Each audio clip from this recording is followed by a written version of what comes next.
Okay, can you see my screen? Yeah.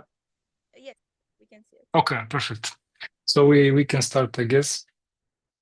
So hi everyone. My name is Adrian Lazar. I'm a solution consultant with Palo Alto Networks, and today we are going to talk about an exciting topic, um, AI security. And more precisely, how we make our AI models and agents and applications safe with Prisma AI AIRS from Palo Alto. That's a new platform that Palo Alto just announced in the RSA conference a few weeks ago. And we can set the stage with a few numbers. Yeah, we have 47% of enterprises already building AI applications by now. 1.6 million is the number of models on Hugging Face alone. They are open source models. And we have over 100K of potential enterprise AI applications ready by 2026. So this means that the number of AI applications is exploding. Yeah, it's skyrocketing. And this means that the attack surface is also pretty offering for the hackers, for the attackers. Now let's make a step back and see how the applications architecture looks like in the past decade. Yeah, because in the past decade we've seen a significant evolution in application architecture that has not only changed the way we develop software but also how we secure it. Yeah, so everyone knows that initially applications were built using three-tier architecture. We had the front end with the web servers, we had the application servers, and we had the database. Yeah, and we needed to protect all of these components. And of course, they were running over infrastructure like VMs or containers. And now, then came along the cloud. Yeah, so the cloud gave organizations the opportunity to modernize those applications, those classic three-tier applications, by going into microservices. Yeah, so containers, Kubernetes, they are now the go-to standard for applications. But now AI-powered applications represent the third wave of application transformation. And it's not so easy. It's not that easy as just plugging in a large language model, an LLM, to your application, and then you are done. You have an AI stack. No, you need to add the whole AI stack to your application, and you need to give it access to your sensitive internal data for critical functions like training or inferencing. And this obviously increases the attack surface a lot. And talking about the attack surface, these are the current types of attacks that different infrastructure components face. Yeah, we have the web front end, we have the application, and of course, by adding the AI stack, we are increasing this attack surface. So the AI infrastructure is subject to supply chain attacks. Yeah, so we might get an AI model that is already compromised. And then AI models are at risk due to misconfigurations and vulnerabilities. And of course, there are unscanned models from open source communities that can contain malware. And after we launch the AI applications into production, they can see we start seeing actually a lot of runtime risks. And let's have a look. Let's take a look at some of these new threats. Yeah. So prompt injection. Prompt injection is a type of attack where an attacker uses a series of prompts, yeah, in order to trick or manipulate the application into displaying data or information which are not allowed by traditional guardrails. So here in this example, we have a role play. The attacker is proposing like this type of role play to the chatbot. He's the bank system the bank administrator, and chatbot is a database.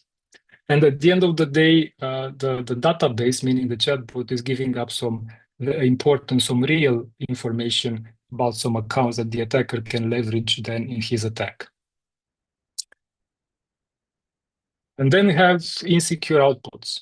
Yeah, malicious URLs can be displayed in application data through either unintentional or intentional methods. Yeah, sometimes this can happen because the chatbot queries bad data, or sometimes the data source, or where the URL is kept, can be maliciously poisoned. Yeah, so someone just replaced the URL in the database. And usually these URLs are the starting point for a bad actor to gain trust and work their way into the user's computer, and then he can jump to the critical assets. And we have the sensitive data leaks. Yeah, sometimes AI applications and models can display more information than necessary, which can lead to a leak of personal or sensitive information, like in this example where the user is just asking for some advice regarding his symptoms, symptoms, and the AI is referencing a patient, a real patient, with his personal data. Memory poisoning is a type of attack that is targeting AI agents. Yeah, and maybe this is a good time to differentiate, to explain what's the difference between AI agents and AI models. Yeah, for the ones who don't know, an AI model is a system or algorithm that is trained to perform specific tasks, such as classification, prediction, recognition, based on some data. An example of an AI model is GPT. Yeah, ChatGPT is a good example. And ChatGPT, as you know, works with input data, makes decisions, and provides an output. This is how the AI models work.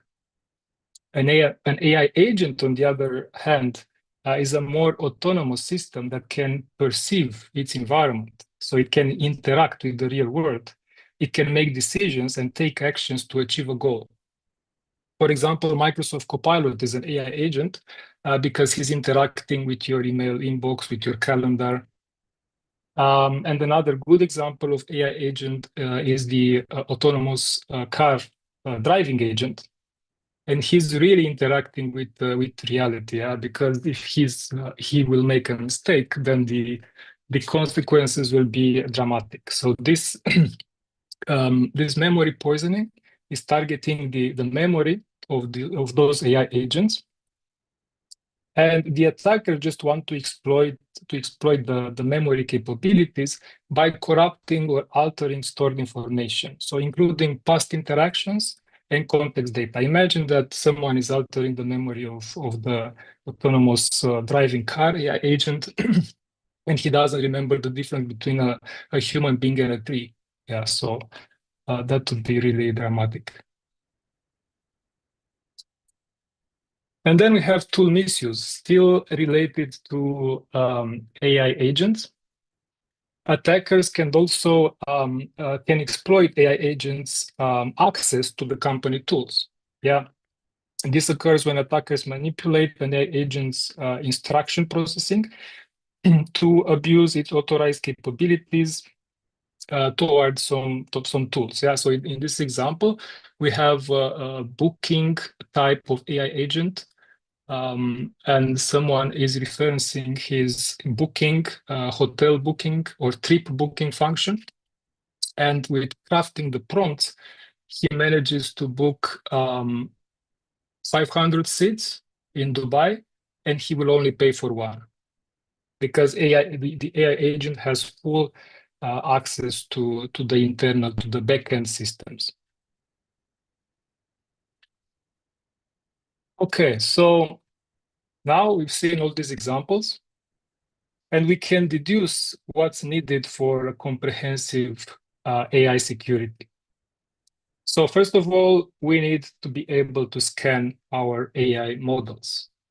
because companies can take the models from different sources. Some companies, they can develop their own model, but most of them, they are getting the models from open source community. So they need to be able to scan it. And then we have posture management. We need to be able to assess the permissions and the vulnerabilities of our AI model and agents. And then before launching into production, we should be able to simulate attacks against our AI stack. And this is AI red teaming, is part of the platform. And after we launch it, after we did this simulated attack and we launch the AI system into production, of course, we need to protect it. Yeah? So we have AI runtime security and AI agent security. And the problem so far was that these security tools, they are fragmented. They are point products that do not talk to each other. They don't share threat intelligence and are managed independently. Yeah, and this means that enterprises are left to stitch this together while threats evolve at record speed. So that's why Palo Alto announced a few weeks ago in the RSA conference in USA the Prisma AIRS platform. So the Prisma AIRS platform includes all these features, yeah, model scanning, posture management, AI red teaming, runtime security, and AI agent security, and they are under the same umbrella.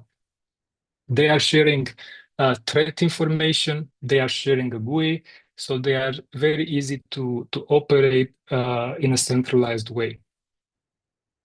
And now let's take each feature and say a few words about it.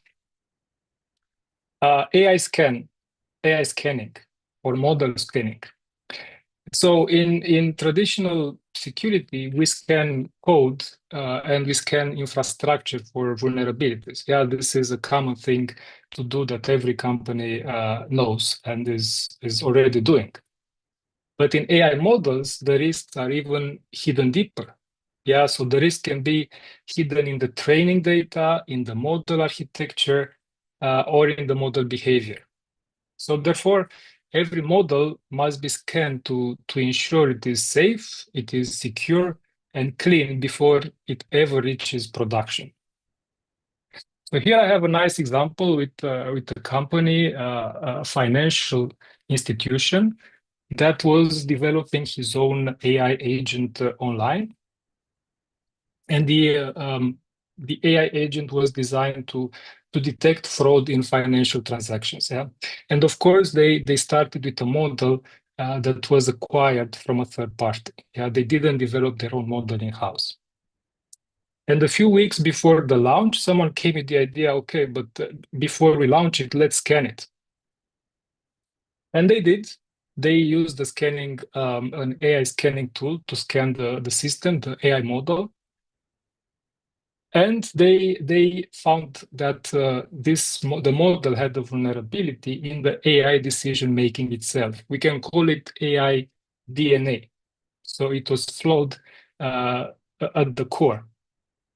And this meant that the clever adversarial attack was able to manipulate seemingly legitimate transactions and slipping them through the system undetected. And that would have meant a lot of financial damage for this company. And of course, after that, they made a step back. They reassessed their AI model. They changed a few things, and after a few months, they were able to launch it. So now, after we scan and we are sure that we don't have any DNA issue with our agent or model, now we need to assess the AI stack posture, yeah, AI model or AI agent's posture. So with Prisma AIRS, we can continuously and proactively monitor the ecosystem posture. Yeah, we can help with locking down misconfigurations, excessive permissions, and data exposures. Like in this example here, this looks to be like real estate booking agent. And as you can see, this booking agent has over permissive rights to the Salesforce tenant of the company. So he can update records, he can delete records, and this might be a big vulnerability if the AI agent is attacked or compromised. And here below, we see the potential threats that the platform is identifying for this agent. We have memory poisoning, identity impersonation, and or tool misuse. All of this could lead to the Salesforce data of this company, that is critical data, being compromised. So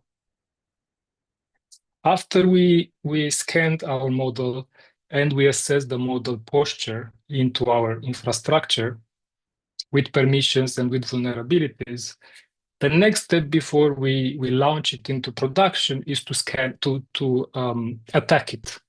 Yeah, so we have a tool called AI red teaming that doesn't just run through a set of preset AI prompts. No, it can simulate and attack the system, and it can learn and dynamically adapt, and then it tries again. So it's a real-world simulation. And here I have another nice example with a healthcare company, technology company, that was developing an in-house AI agent for virtual health assistant that would help doctors and patients manage chronic conditions.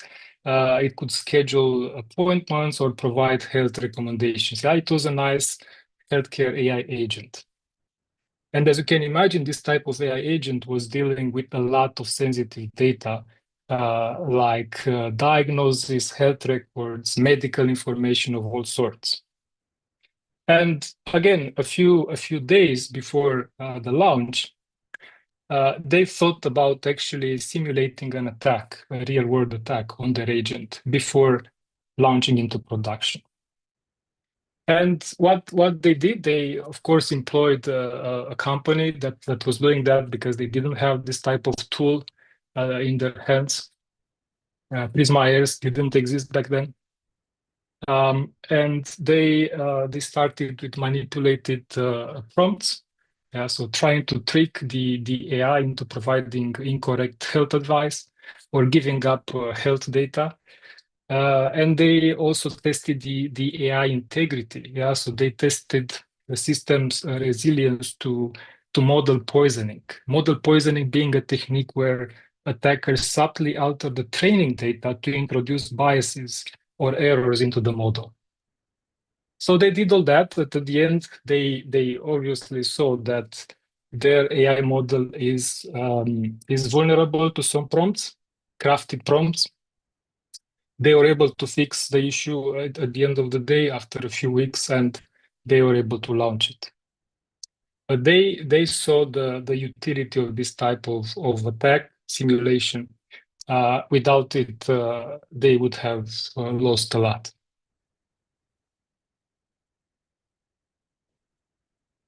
Okay, and our AI red teaming is doing the attack in a context-aware environment. So we know what type of application we are testing or what type of agent. We provide a detailed reporting after that, and we provide policy recommendations. So these policy recommendations can, after that, be integrated into the runtime security a tool that we are going to talk about in a second. Okay, so to recap, we scanned our open source model. We assess the model's posture inside our infrastructure, and we also attacked it. So we employed the AI red teaming tool to simulate a real-world attack, and now we are ready to launch into production. So we launched the AI agent. We have a lot of clients, of users that are interacting with it. The next step is to protect it while it is running. So in Prisma AIRS, we have AI runtime security tool that can protect the AI while it's running from the network perspective. Yeah, so in the network perspective, think about a firewall that is very specialized. It's built to secure AI applications.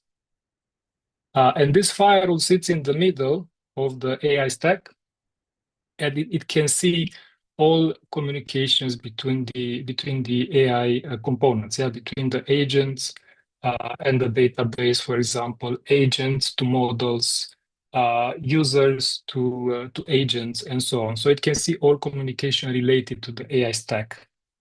And this smart firewall is managed centrally. So if a company has multiple AI applications or models, they need to deploy multiple firewalls, and they can be managed from a central location.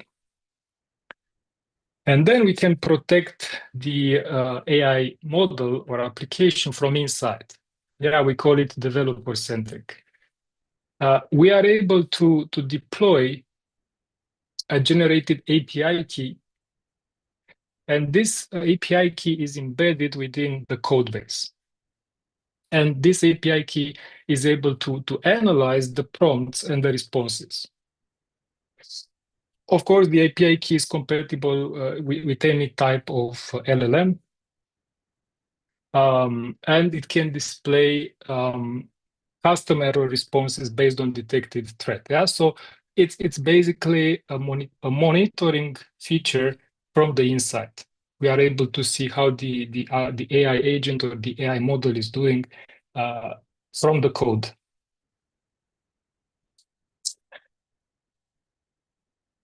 Okay, so now we are protecting our AI application from in production, but now we also want to protect the agents. Yeah, as we discussed earlier, the agents have the ability to remember.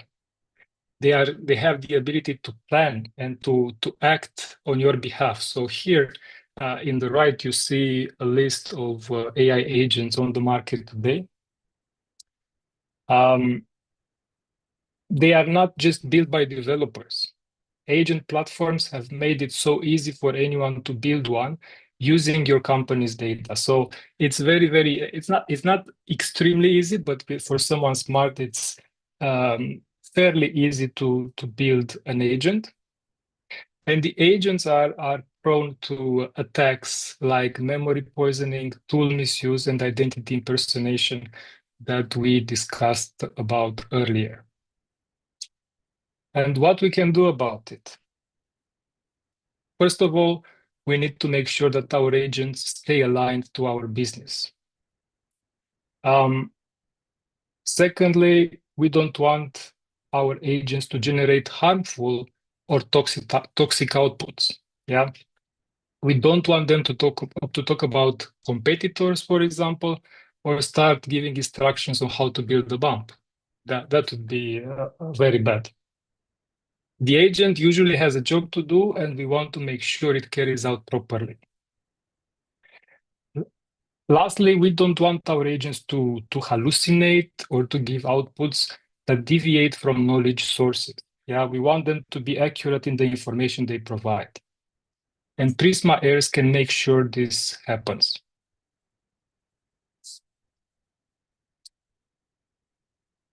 So now, summarizing all of that, we have the best platform for AI model protection.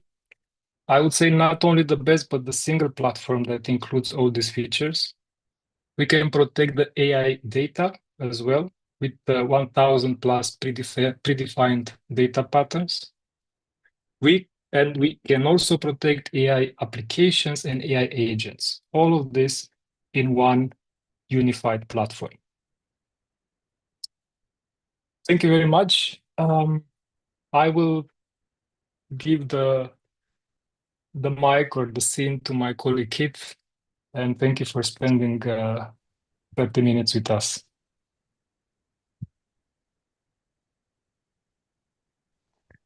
Many thanks, Adrian, for the interesting presentation. If anyone has any questions, please write them in the chat, and we can discuss.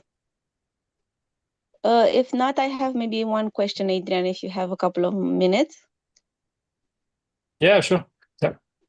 Yeah, I was wondering if the AI agents, for instance, or the other tools are integrated within the landscape of the client where the deployment takes place. Do you have any special recommendations for such integrations, or will this tool be involved somehow in the integration? So, I mean, yeah. sorry. Um, in the integration between the agent and the client infrastructure, you mean? Yes, yes. So if it uses an input from somewhere in the client infrastructure, or it provides an output to another IT system in the landscape in this respect. Yeah, so if basically our job is to inspect all the data related to the AI agents and to the AI models, because most of the times the agent is using multiple AI models behind. Yeah, the agent cannot act alone. He needs the model. The model is the smart guy in the room. The enterprise can choose where to host those models. It can be on-prem, it can be in the cloud. But regardless of that, we see this traffic, and we can secure it. Super, super. Many thanks. And maybe one more question. So you mentioned that for AI red teaming, the let's say the use cases are not predefined, but the AI tool for red teaming learns and tries new attack patterns and so on. Should this AI red teaming be done continuously, or is this part kind of integrated in the continuous analysis when using the AI tools by the organization? Yeah, I mean, it's vital to do it before launch, before going to production. And then, of course, it can be done periodically, maybe when some updates happen. Yeah, so if you introduce some new models, if you change something in your AI infrastructure, it's better to start with the red teaming immediately after the change. So you validate your security posture, revalidate it actually. So the tool is available in the platform to be used at any time, of course.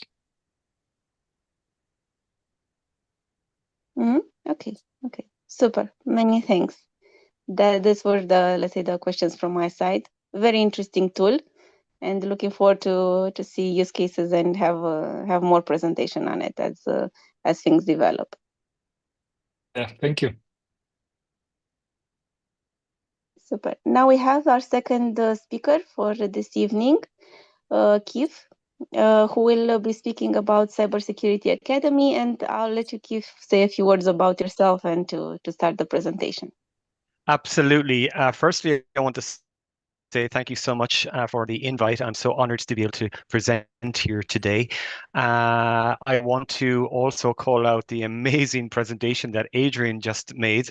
Adrian, wow, I've got a tough act to follow. So well done. It was very, very informative. And you know, AI changes on such a fast pace that Palo Alto Networks themselves, you know, are doing a great job on being the providing the thought leadership going forward from a cybersecurity perspective as well.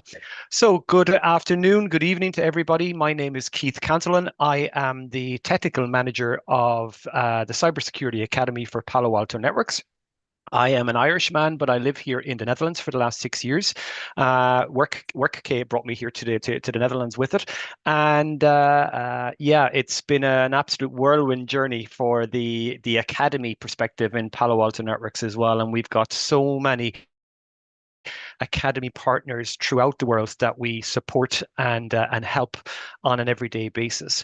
But one thing I want to kind of drive home here as well is one of the reasons why I always got into the education. I'm a teacher by trade, but one of the reasons why I got into the education, and then also from the academic perspective, is to see that light bulb on the child or adult's face when they finally get that aha moment. They kind of go, aha, I understand it. And I think that's a really, really nice quality to have from a student's perspective, when they can see that all of their work that they're doing to get to that phase, they can actually get over the hurdle with it. So what I have today is I'm going to give a presentation, of course, through PowerPoint or Google Slides, but I also want to show some practical examples of the actual course content. I also want to show the way that we approach it from a hands-on lab perspective. The other two areas I also want to touch on is, we have great academic material for schools, colleges, universities, adult education centers, government entities, and so on and so on. But what about the younger children? What about the children at the age of 5? What about the children at the age of 8? And you kind of go, but they're not on the internet. I guarantee you that nearly everybody's child is looking for their phone to go on YouTube or Roblox or something like that with it. So to try create a cyber safe space for kids as well, I think is very, very important from an awareness perspective. So they're the areas that I want to touch on. And lastly, I want to just look at the curriculum itself. This is specifically based around, the instructors, the lecturers, the principals of schools that are able to integrate our technology and our curriculum into their existing school, college, university courses, etc. with them. So let me share out my screen, and feel free to ask any questions in the chat window if you wish to, no problem at all. Let me go and have a look here. So I'm hoping that you guys can see the screen here. And let me just throw this up and move this over here as well. I'll just ask, can everybody see my screen? Yes, we can see Okay, it. awesome. Thank you so much. So yeah, our mission essentially is that we want to be able to prepare students for successful careers in cybersecurity and address the needs for our customers around the globe. So it's very, very important that, it's very important that the student gets a kind of a clear path of, how they can become a network security engineer, or a cybersecurity engineer, or a pen tester, or working on the red team or the blue team or the white team, or whatever the case would be, that they have a cybersecurity awareness as the option. So that's always very, very important to come across as well. This is one that we just kind of touch on, which is, of course, we are the #1 in enterprise security for the last 3 years. And from a customer perspective, we have, growing all the time. This is slide is probably old. It's over 85,000 customers worldwide, and in up to and plus 150 countries as well. So that brings me on to the academy, and where I sit on the academy perspective as well. So we have currently 104 plus countries that are registered into the academic program. We have over 3,500 academies worldwide. And on a typical day, one of those academies could be teaching one, if not all of our courses on a daily basis to their students. We also have a big drive and push to be able to put this into high schools, so secondary schools, primary schools, that type of areas as well, along with colleges and universities. And we just hit a milestone actually there in January of 2025 that we have over 1 million students engaged in our curriculum since we started our academic program. So it's been a real success story for us, being able to provide this content absolutely free of charge to any institution that wants to be able to impart the knowledge to their students with them. So let's have a look. So let me see, anything here that we have? No, it's just cybersecurity needs innovation to succeed, which is fine. Going on here, this is the one I kind of focus on more than anything, and I'm going to spend a little bit of time on this slide. I will also come out of the presentation and show you the likes of the Network Security Fundamentals course and possibly Cloud Security Fundamentals as well. So when I was listening to Adrian and his fantastic presentation, you know, he talked about again, you know, the power of artificial intelligence, but also, you know, the firewall, and also from cloud security and endpoint security as well. So we actually cover pretty much all of those topics in the academic curriculum as well. And with the introductory modules that we provide to our academic partners, those introductory modules, or courses, should I say, they're not so much introductory. There's a lot of information to be to partake with it, but they give a great understanding of what cybersecurity is in a general way. What do I mean by in a general way? So it provides cybersecurity topics, techniques, and training in a vendor neutral perspective. So it gives a great grounding or foundation to an individual that wants to learn about cybersecurity and not specifically target one company, because it's so important that, and I always use this analogy, it's so important that, you know, if I was a car mechanic, I need to know everything about a Mercedes to a Toyota to a Renault. Why? Because I'm a mechanic. I need to know not just the engine, but everything to do with the car. So the same situation from cybersecurity. I don't want to know just one specific tool and one particular product. I want to know it in a broader understanding. So that's what we kind of heavily focus on our introductory module courses. All of these courses can be taught over a semester for students. They can be instructor led, so the teacher can teach them, and they can choose like that it's a 1 hour class a week or 1 hour class a day or whatever they decide to do as well. Or they can actually assign these courses as a self-paced option to their students as well. So the instructor can then be almost the consultant coming in and overseeing the modules and courses that they assign to their specific students with it. Each of our courses also contain a certificate of completion. So why is that? Why would I mention a certificate of completion? Well, if it was a case that a student needed to complete, let's say, the network security fundamentals course, if they needed to complete that network security fundamentals course 4 credits for their college or for their university or for their school, then they will get their certificate, and each of our courses carry college credits that can be integrated into that curriculum of the institution. So again, it depends on where it will go. Now, everybody learns in a different way.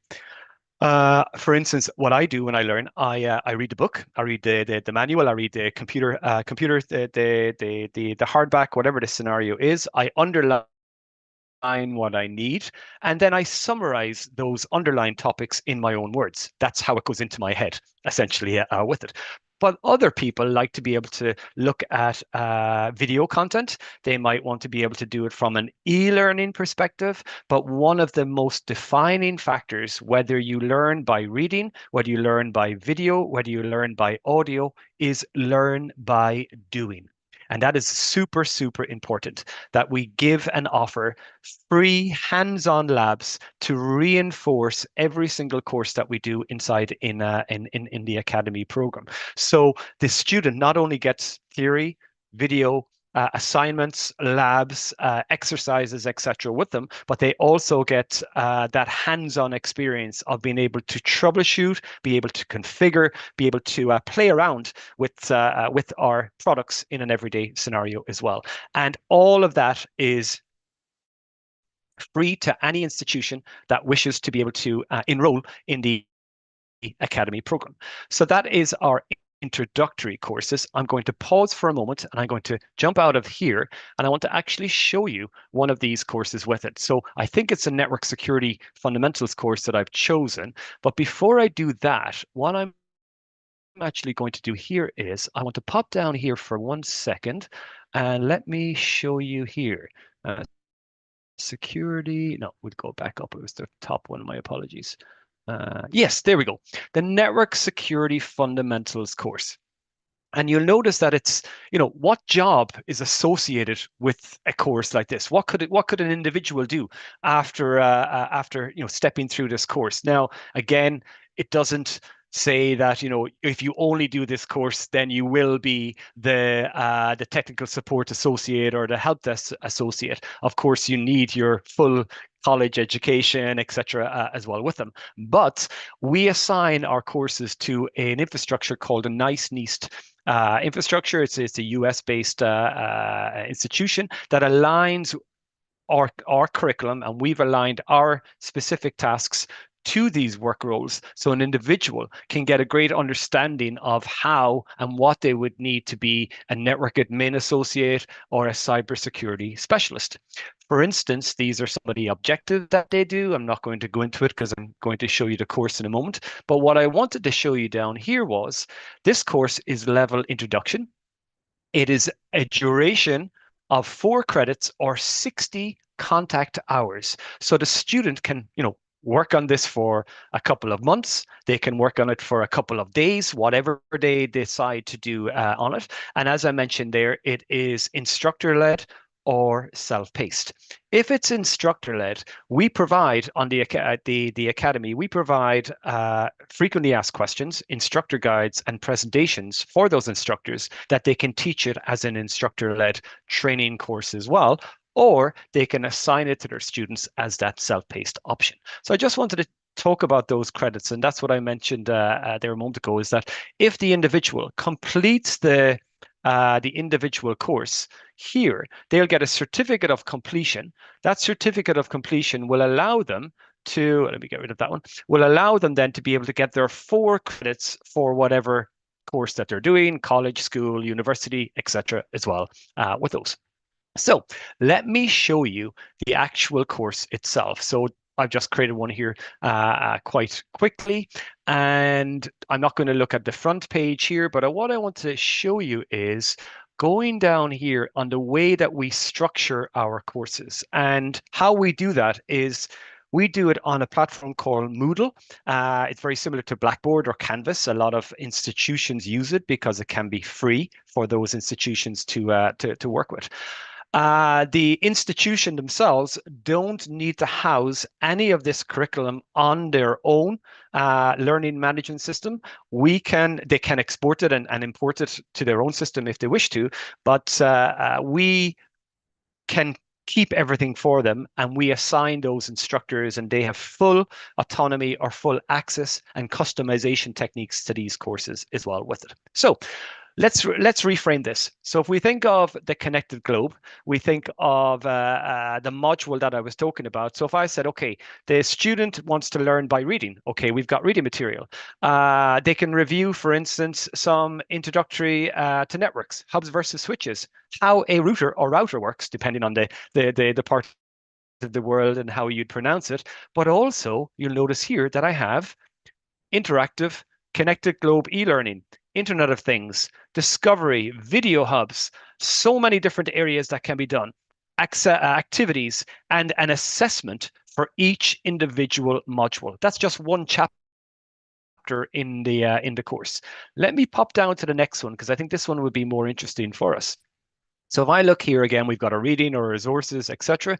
But let me pop over to here and I look at my labs. And you'll notice that the student gets hands-on labs to our equipment, even on the fundamental series courses, of how to be able to configure DHCP, for instance, virtual IP addresses. Just go down again here, packet captures, looking at how to be able to read packet captures with them and analyze that information. And again, looking at here, decrypting SSH traffic. Absolutely amazing that that a student can get access to hands-on practical areas using the Palo Alto Networks firewalls as well with them.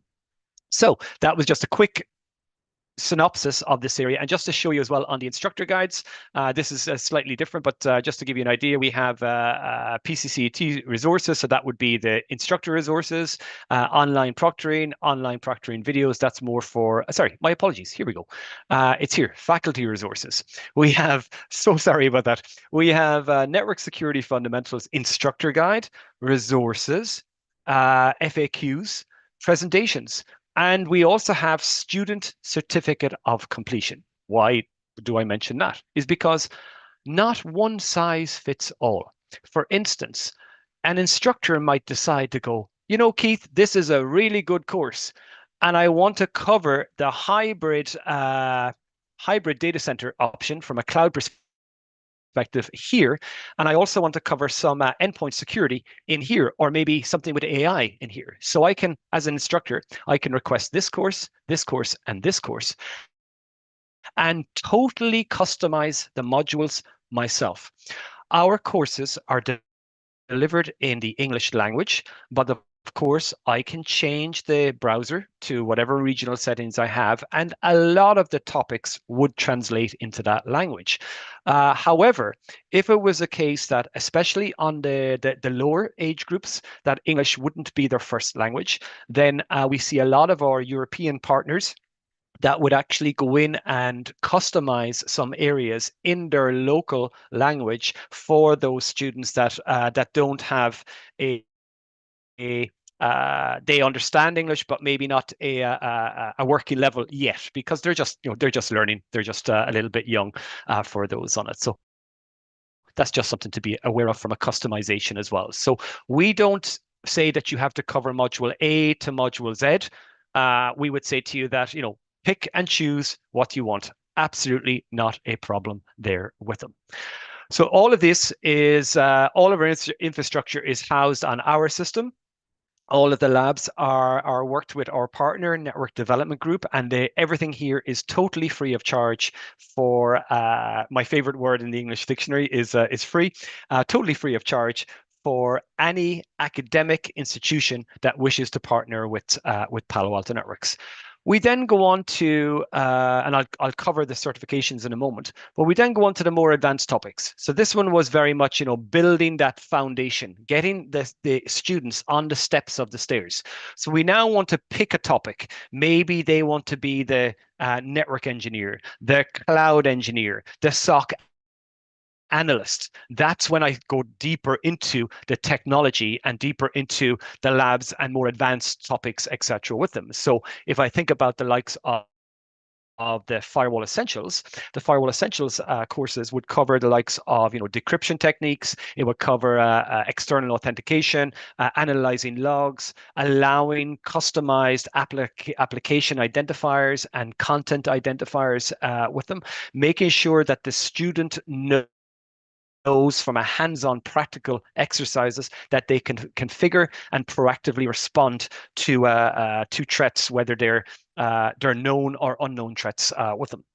And that's very, very important to know as well, because it's super interesting for the students that they can actually get a fully licensed firewall from the Palo Alto Networks Academy that they can use to be able to learn that amazing content in their student environment. It is not for the infrastructure of the institution. It is for the student lab environment with them. So I'll cover the other ones here in a moment, from a cloud security automation and security operations architecture. Actually, I'll just touch on these ones. These ones here give you a great understanding of what cloud is, and like platform as a service, software as a service. We mentioned hybrid data centers, looking at Kubernetes and containerization. That's where we look at these areas, and then we go into the more advanced topics and talking about the flagship and the product from Palo Alto Networks, which would be Prisma, and Prisma would be our solution from a cloud perspective as well with them. And I'll cover the other one now in a moment, which is the security operations architecture as well. Moving down the line here is I want to just look at the modules, for example, and yes, this is actually I wanted to bring this to everybody's attention, in that we are keeping up to date with the company of Palo Alto Networks. What we find in academic environments is, and a lot of academic partnerships, would be that the content is a little bit old. It's it's 12 months old, it's 2 years old, and the student may not be getting the most up-to-date information on a regular basis. We strive that we do a course refresh every couple of months to make sure that we are up to date with what's happening with the company. With that being said, we are introducing AI into our courses now as well, from a thought leadership perspective and also from an overview perspective. We will be introducing labs based on AI technologies in the future, but at this moment in time, we're using our logs from the firewalls to simulate SOC analyst roles and SOC threat prevention and intelligence, for instance, with them. But to give you a quick example here, you'll notice that, what is AI in cybersecurity? It gives a great understanding of what AI is in cybersecurity. And as Adrian has mentioned, we've got so many different tools out there now, from ChatGPT to Gemini to, all of the other ones that are out there. And it as our business from a Palo Alto Networks perspective is to, make sure that from a cybersecurity perspective, that, the language models, the machine learning areas, they are all protected, so the agents aren't corrupted and giving the wrong information on a regular basis with them. So that's just the foundation side.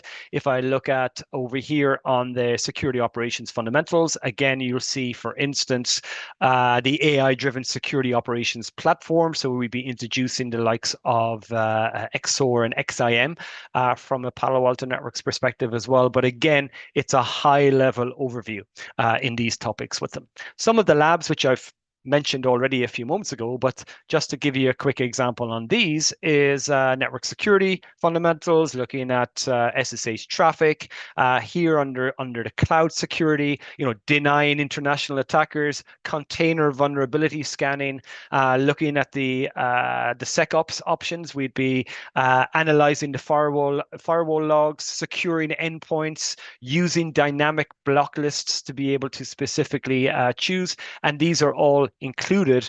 The SASE options are all now included into the network security fundamentals and the security operations fundamentals courses as well with them.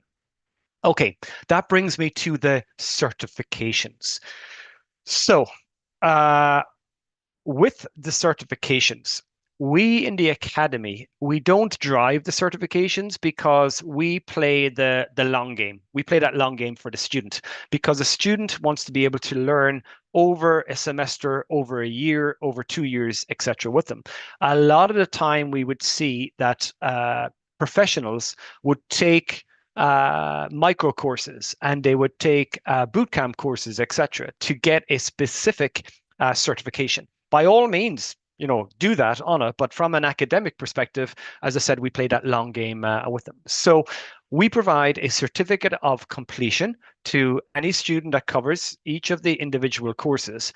But if the student wishes to take the new professional certification called a Cybersecurity Apprentice, which covers all of these specific topics, we offer that student a 30% discount for that certification if they ever wish to take it. If it's an instructor, we offer a 100% free certification voucher for any of the certifications that Palo Alto Networks use and provide on a daily basis as well with them. But again, something to be aware of. But as I said, it's very important to note that, from a student in a school, college, university, they may not be thinking about professional certifications yet. What they're doing is they're getting through their college course, they're getting through their university degree, and they're using our courses to prepare them on that landing strip before they launch their career. The best idea, I would say, is when they are happy to take the certifications, we can provide them with the discounted vouchers. Not a problem with that. Okay, and then I said the cybersecurity generalist is the next level, and you'll notice here that we have network security fundamentals, firewall essentials, SecOps configuration, and the SASE architecture as well, which again is included in underneath the network security fundamentals and the SecOps as well. But as I mentioned, you get plus all access to other Palo Alto Networks certifications as well from a instructor perspective, or a lecturer or teacher perspective, depending on what way you want to use those. So let me come out of that for a moment, and let me go back here, because I want to touch on something here for a moment, and that is here. Yes, does it load up for me? Let's have a quick look. Yes, there we go. So we talked about this a few months ago, and that was, what about individuals that are not at that college level or not at that university level? How can we teach, for instance, my son is 12 years of age. How can I teach my son to be secure and safe on the internet? So I've actually gone through this course with my child, and he's now going in and actually looking at configuring firewalls as well. So I'm a proud father in that regard. But it's very, very important here to know that this isn't part of the academic program. We call this Cyber ACEs, and this is free to any institution, any individual from the street that wishes to be able to learn or provide this to their children. So let me grab this and put this into the chat window for everybody, because I think this might be very, very useful for people as well. There we go. Okay, so that is the Cyber ACEs. But you'll see there it ranges from the ages of 5 to 7 all the way up to the ages of 16 to 18. Where we target at the academy side of things is from the ages 11 to 99.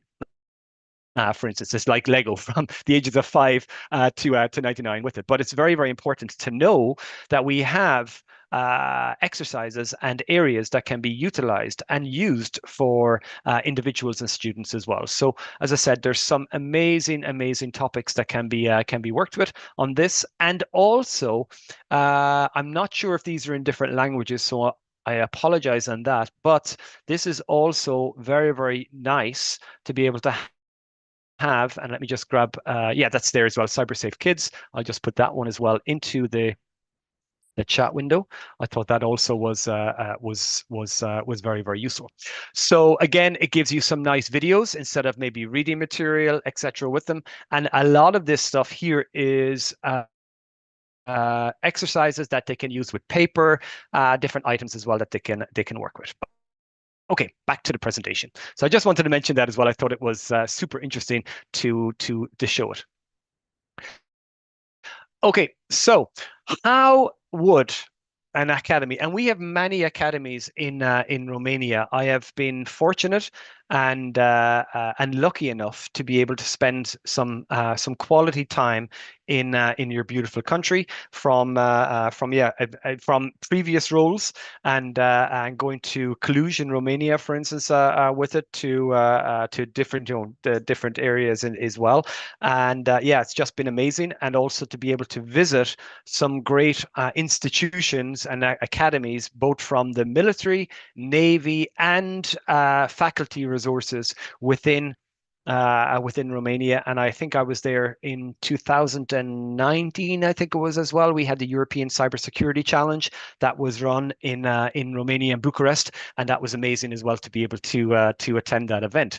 So how would an instructor, how would a college, how would a school get access to our curriculum and our technology absolutely free of charge? So the Academy partner receives free access to curriculum, faculty training, virtual firewalls, fully licensed for your course labs or competition preparation, plus those discounted certifications. So with the fully licensed for your course labs or competition preparation, we often see that institutions will sign up. Maybe they are preparing for the European Cybersecurity Challenge, or they are preparing for a World Skills competition, or any of the those particular competitions. They could sign up with us as an academic environment, not use our curriculum at all, but just actually work on the firewalls to prepare themselves for that competition from a student perspective as well. So again, not one size fits all, and that's most important here, that we don't police the instructor on how they use the curriculum. What we just ask is that it's used for students and not to protect the infrastructure itself, as in the college infrastructure. It's more of the lab infrastructure themselves as well. Okay, so when the institution is interested in becoming an academy of Palo Alto Networks, they will go online to our website and they will complete the Palo Alto Networks Cybersecurity Academy application and sign their life away and donate their kidneys and their heart and their brain to medical research afterwards. No, just joking. That they will sign it and accept the terms and conditions on the form. Typically, it takes about between 48 to 72 hours on a SLA agreement. In other words, that this isn't automated. We have individuals that will check to see, is the instructor part of that institution? Is the institution a school, college, or university? It's not a private institution. It's not providing customer training, because we have our own customer training department within Palo Alto Networks as well. So that's important to note here as well. So if and when the academy institution is accepted, they will get a welcome email and they'll be sent with all of the onboarding instructions with a self-paced module for that onboarding course that literally brings the kitchen sink to the table for them. It gives them everything that they could possibly use to be able to get the institution started on our academic roadmap with them. Let me jump onto the next slide here for us. And these are just some of the competitions and programs that I've been involved with over the last couple of years. I was super proud of the one here on the left, which is Secure the Future. We have I think we ran it over 6 years, over the last 6 years. This is based in the US. And just to give you an idea, of course, there's my ugly mug. There's my partner in crime, Dr. Thomas Treverton, and the director of the Cybersecurity Academy, Miss Marianne Burns as well, who is her guidance and foresight is absolutely amazing for us on the academic program as well with them. But with these essentially students and young adults, they were put through their paces of how they would secure the future from an AI perspective, from a healthcare perspective, from an infrastructure perspective, et cetera, et cetera, et cetera. And we ran this course over a period of about 5 months. And we brought, I think each year we have about 300 participants. And we bring the 10 finalists to Santa Clara in California for the final part of the competition. And the winner gets a $10,000 cash prize. Second place gets $5,000, and third prize gets $2,500, which is very, very nice from a student's perspective as well.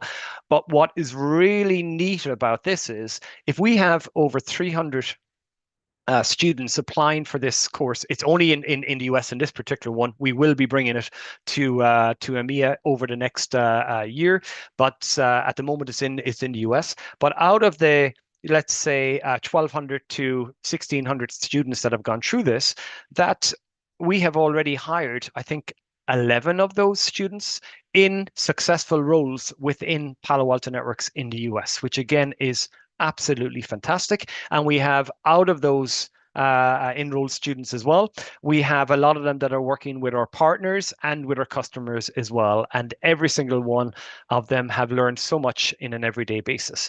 We also offer it for competitions like the Collegiate Cyber Defense Competition in the US. But of course, we mentioned the World Skills option. We mentioned the European Cybersecurity Challenge. We offer the likes of CTF games, Capture the Flag games, to kind of gamify the learning experience as well, specifically based around, high-end technologies and high-end customers that we would support on an everyday basis.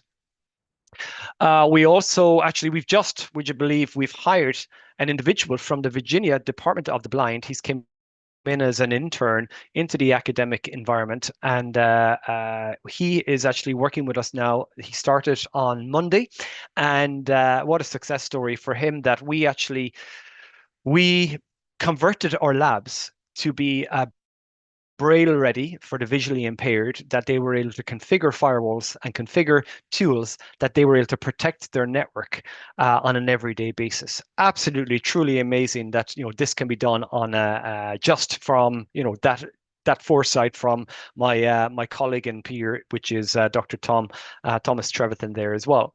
We also offer, of course, the likes of Cyber Madness competitions and many, many more on the right there as well, like Turtle Mountain, Cyber Education Discovery Forum. We run one in India at the moment, which is a virtual internship program, and we have over 100,000 students going through our courses, which are these 4 courses: Cybersecurity Foundation, Network Security Fundamentals, Cloud Security Fundamentals, and Security Operations Fundamentals. And we have, as I said, over 100,000 students that have already gone through that technology as part of their virtual internship program in India. Now, we mentioned also about, the reading material. Some people learn and read in different ways, or learn whether it be by e-learning, by labs, or by reading a document. So I am very, very proud of the fact, and this is actually an old date. We've just updated it, so it's April 2025. So it's just an old slide. But the Cybersecurity Survival Guide covers all of those aforementioned courses that I mentioned a few moments ago, which is, Cybersecurity Foundations, Network Security, Security Ops, and Cloud Security as well with them. And what's really neat about that as well is that it's almost like the student guide, that the user can print it out. It's free of charge, that they can download it, whether they're an institution or not. That's actually all up on our website, which I'll show you as well in a few minutes.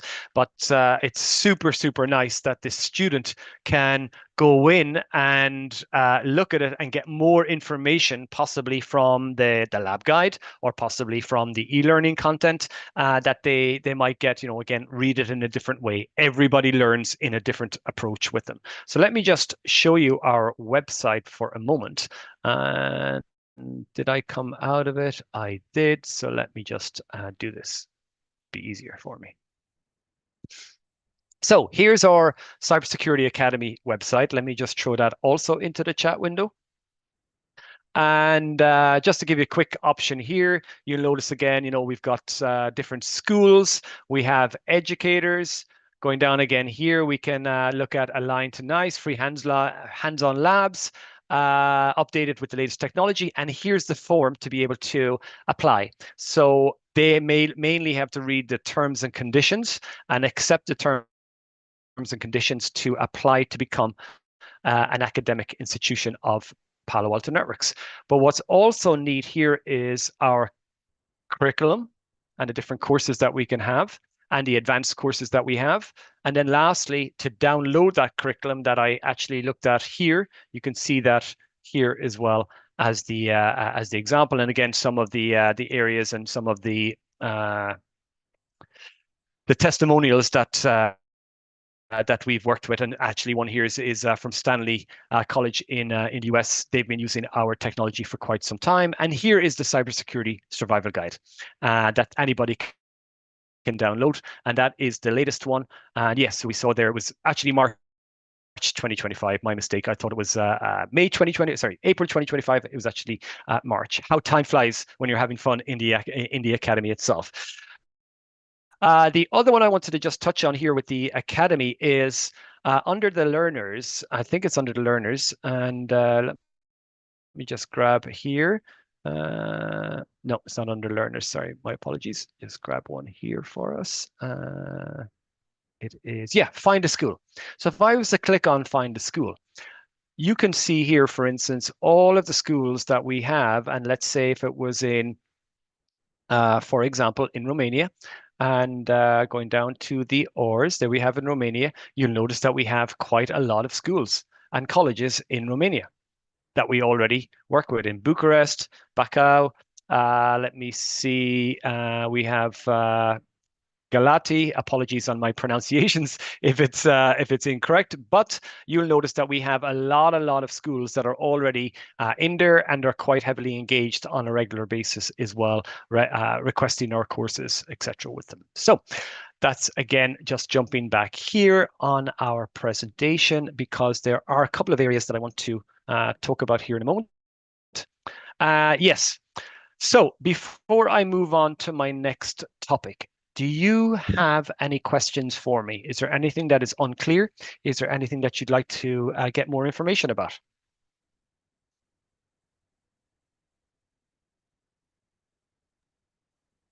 Right now, no questions in the chat, but if someone has questions, please do write in the chat. And if they have further on questions, can they contact you or? Of course, absolutely, absolutely. With it, I can share out my email address here actually, just to have it on the chat window as well. I'm Okay, always super. available. Thank you. I'm always available to have a chat with somebody and help them. Super. I have to say from my side, I've seen a presentation of this academy in 2019, and Yes. I've seen you've grown a lot in the past 6 years, Yeah. and you focus a lot of flexibility. So this is what I find very useful because everyone can mix and match based on their needs. And Yes, yes, and that's the important part. And I opened up with the option of it's about the student, and I think that's it is mainly knowing that not one size fits all, and everybody can access this information, and it's customizable and open to improvements as well. We love feedback, good, bad. Feedback is feedback. I always think of publicity, whether it's good publicity or bad publicity, it is publicity, so you get it as well. So I want to kind of shift gears now a small bit, and I want to look at the latest kind of thing that we're coming up with, and not coming up with, but the latest thing that we want to be able to drive from the academic perspective as well. And this kind of leads in a small bit with the AI option, but more on the security operation center. So from a SOC transformation option. So this is something that we wanted to be able to repackage to be able to help either it is a student SOC in a college, university, or a school, or it could be that we already have a SOC in a government entity, and they are a customer of Palo Alto Networks. They can actually request these courses because they are a customer, and they can get to the SOC analyst perspective from a SOC analyst one. So it's a very, very useful item, and another shift in the way that we're approaching our technology and our curriculum on a regular basis as well. So this won't take too long, just to kind of mention it to you. So we have here the empowering the next generation of SOC analysts. So typically we saw many individuals working in a network operation center or a security operation center, or it could be a data center operation center. Again, they could be all individual or all encompassed in one. That was the traditional approach. Now we think of the modern SOC, and we think of the alert fatigue that a SOC analyst will get. The sky is falling, the sky is falling, the sky is falling. They're like going, no, the sky is not falling. The alert is not there, but I get this alert fatigue. I'm on high alert all the time. So there is quite an attrition, as in there's a lot of movement in the job sector from a SOC analyst perspective as well. So we're moving away, and we have moved away from the traditional approach to the modern SOC, which is using technology to be able to look at those false alerts, whether they're false positives or false negatives, for instance, with them. Again, depending on the particular alert, is that we're using the likes of AI to be able to go through those alerts, to be able to triage them, and specifically alert the individual, the SOC analyst, with the correct alert for the correct time, rather than them trying to troubleshoot an alert that they already may have done last week, or another analyst is working on at the same time as well. So it's very, very useful to note. So thinking about the original option, we would have had, the security analyst was going to be spending at least 90% of their time on alert triage and analysis, being able to understand it, capture it in the notes, close the code, and it could be 7 alerts per day per analyst. 100 alerts per day per analyst as the option, or all alerts all the time. But then what would happen with, how could they look at other projects? How could they look at threat hunting, and how could they get extra training for themselves, or look at administrative tasks or meetings? Well, we've kind of looked at that, and we've kind of said, okay, what's the process? How is that being done, and what are the bottlenecks of this SOC analyst role. So we're looking, and we split it into a 30-30 30 approach, which is actually from our own SOC analysts in Palo Alto Networks, and this is something that we've worked with them as well. So the alert triage is they're getting the correct alerts to be able to understand them, capture that in the notes, looking at it from the closing the code, but also having playbooks to be able to have automation linked with that SOC analyst that they can proactively respond to something, or that the AI tool or products from Palo Alto Networks will do that from an automation perspective as well. So again, looking at the proactive scenario on the threat hunting page, we would look at find what was missed and missed by preventions and detections. And then lastly, looking at the proactive approach on the projects, which would be alert tuning and QA, tabletop exercises, purple teaming, and of course, researching those threats as well. So as a SOC analyst, how could an individual become a SOC analyst? Well, the student needs to know a broad understanding of the alert triage. They also need to understand the NetSec, the network security, the cloud security, and SecOps in general as well. And it's very important that student has that background. Why? Is because I can go in and go, yeah, I can look at this alert, but I don't know what it means. It's talking about this technology that I've not seen before, or it's talking about a particular packet capture, or it's talking about a particular Cupertino's containerization, etc. Great to know that we have the background information for that student to prepare them for the workforce of tomorrow. Our curriculum equips students with the skills to detect, respond, and mitigate cyber threats as well. So how do we do that? Well, each of our courses, Network Security Fundamentals, Cloud Security Fundamentals, would be looking at it from security and encryption, hands-on experience, looking at it from the cloud security. We'd have, as I mentioned, the containerization and network security, and also from the Prisma and SASE security as well. And when this one is almost like a stepping stone approach. When they go on and they do the next options, which is our security operations fundamentals. And here I think it's very interesting to know about exploring AI-driven security operations, leading on from what Adrian had given on his great presentation, and looking at gaining insights into workflows and possibly looking at those workflows and choosing, should be down here, to automate those workflows and playbooks on the more advanced topics. So again, they get the step-in approach, the step for fundamentals, the step for intermediate, the step for advanced technologies as well. So leverage automation and optimize that SOC efficiency.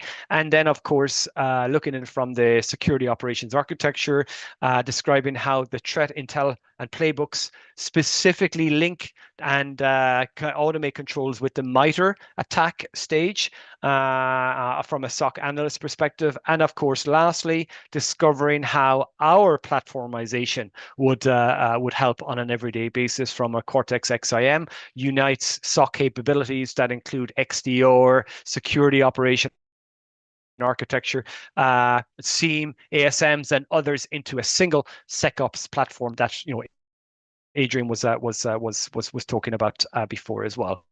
And we have all of that. This curriculum, we have all of this information already involved in our academic perspective. And I think that is me done, but I just want to make sure that I have covered everything. So I'll just go back here for a moment. I did want to touch on here as well. Did I do it on the gateway? No, I didn't. I wanted to touch here as well on the more advanced courses, just to give you a quick overview of this one. And let me go back here for a second on the overview of the course. There we go.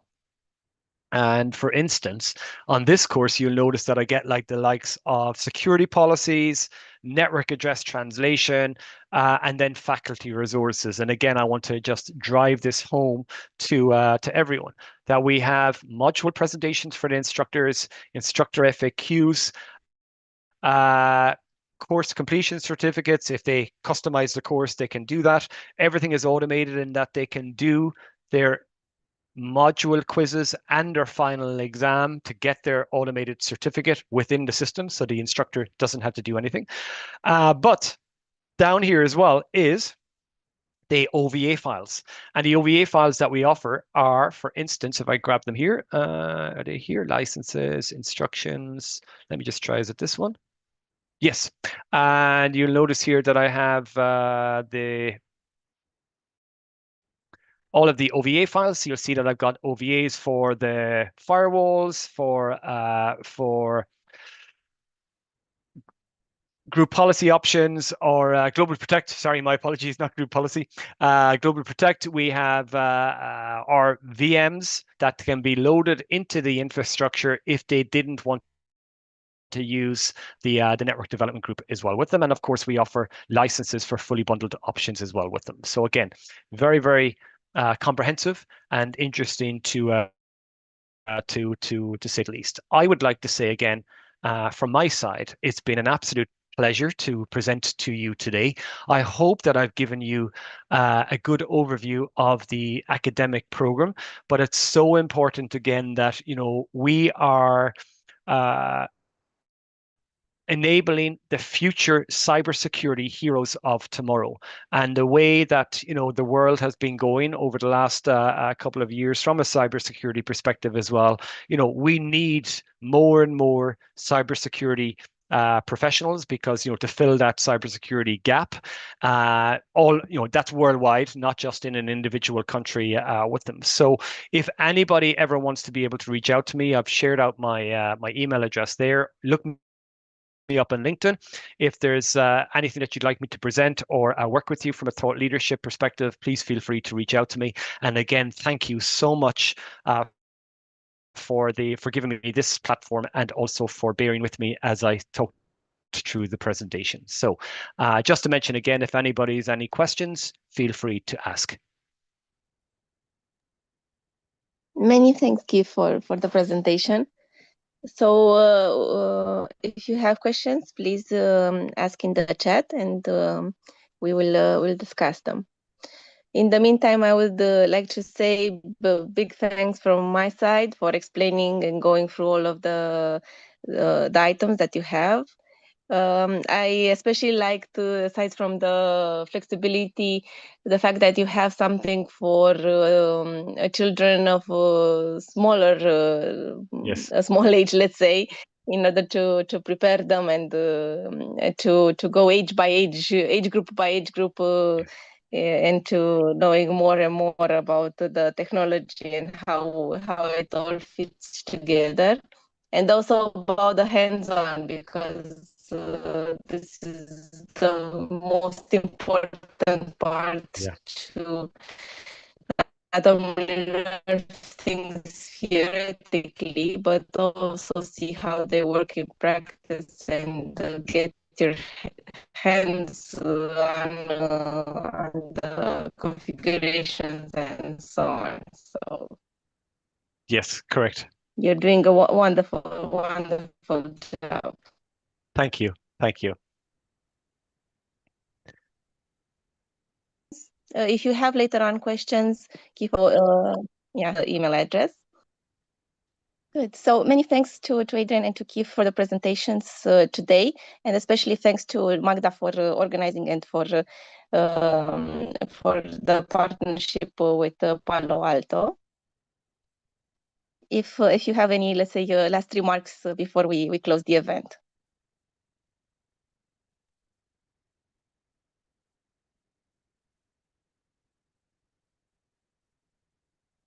Okay, so I think that we can close now, and until next time, until the next event that we organize together.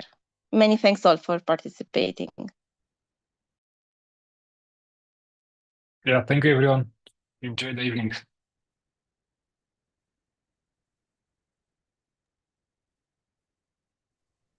Thank you, everyone. Thank you, Kate. Thank you, Andrei, Larissa, and everybody else. Thank you, guys. Have a wonderful evening.